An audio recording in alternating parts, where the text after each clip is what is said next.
UP के CM Yogi Adityanath ने नवमी के मौके पर गोरखपुर में विधि विधान से 9 कन्याओं का पूजन किया। इस दौरान सीएम योगी ने कन्याओं के माथे पर तिलक लगाया और उनके पैर छूकर उन्हें चुनरी भेंट की। साथ ही सीएम योगी ने उन्हें अपने हाथ से भोजन भी कराया। इसके बाद सीएम योगी ने प्रदेशवासियों को विजयदशमी पर्व की शुभकामनाएं दी। सीएम योगी ने कहा कि दशहरा का पर्व अधर्म पर धर्म, बुराई पर अच्छाई और असत्य पर सत्य की विजय का प्रतीक है। इस दिन भगवान श्री राम ने रावण का संहार किया था। कि नवमी की प्रशस्त तिथि में अभी 9 दुर्गा स्वरूप 9 कुमारी कन्याओं का पूजन का कार्यक्रम यहाँ पे संपन्न हुआ है। भारत की सनातन धर्म की परंपरा में मातृशक्ति के प्रति भारत की क्या सनातन आस्था रही है, उसका प्रतीक है कुमारी कन्याओं के पूजन का एक कार्यक्रम।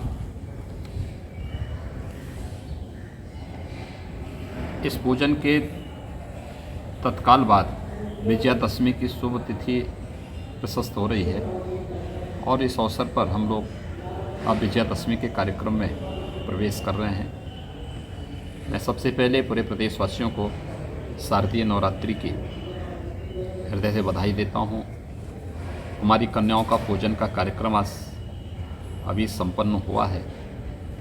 इस अवसर पर 9 दुर्गा स्वरूप भी अपने सभी कन्याओं को हृदय से बधाई देता हूँ। उनके पूजन का एक कार्यक्रम सम्मान यहाँ पे अभी संपन्न हुआ है।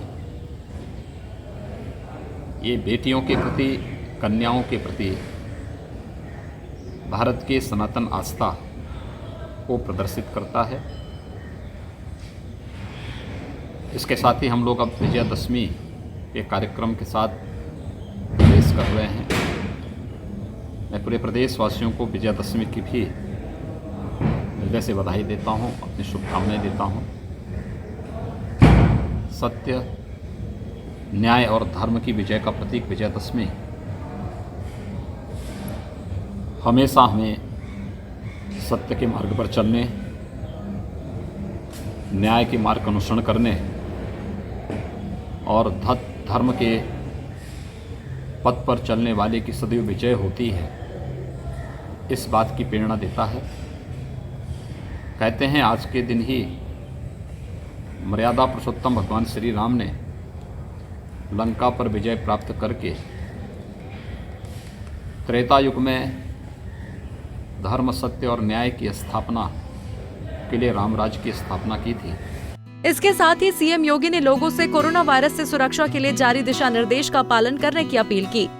सबसे यही अपील करता हूँ कि पर्व और त्योहार उत्साह और उमंग का एक अवसर होता है, लेकिन जोश में होश खोने की आवश्यकता नहीं। हमें कोविड-19 के जो गाइडलाइन और प्रोटोकॉल है उसका पालन करना होगा। 2 गज की दूरी और मास्क जरूरी है, इसका पालन करते हुए ये कोरोना के खिलाफ देश की लड़ाई आदरणीय प्रधानमंत्री मोदी जी के नेतृत्व में बहुत मजबूती के साथ आगे बढ़ी है। बीमारी काफ़ी हद तक कंट्रोल हुई है, नियंत्रित हुई है और मामले काफ़ी कम हुए हैं। लेकिन यह वह समय है जब हमें सावधानी बहुत रखनी पड़ेगी और उस सावधानी की दृष्टि से हम कोविड-19 के प्रोटोकॉल और उसकी गाइडलाइन का पूरा पालन करते हुए विजयादशमी के आयोजन को उल्लास के साथ, उमंग के साथ, जोश और होश के साथ मनाएंगे। इस विश्वास के साथ मैं शारदीय नवरात्रि और विजयादशमी की मंगलमय शुभकामनाएं पूरे प्रदेशवासियों को दें। आपको बता दें, सीएम योगी हर साल नवरात्रि का व्रत रखने के साथ ही गोरखनाथ मंदिर में अनुष्ठान करते हैं। शारदीय और वासंतिक नवरात्रि में गोरखनाथ मंदिर में विशेष पूजा का आयोजन किया जाता है। Bureau report, Punjab Kesari TV.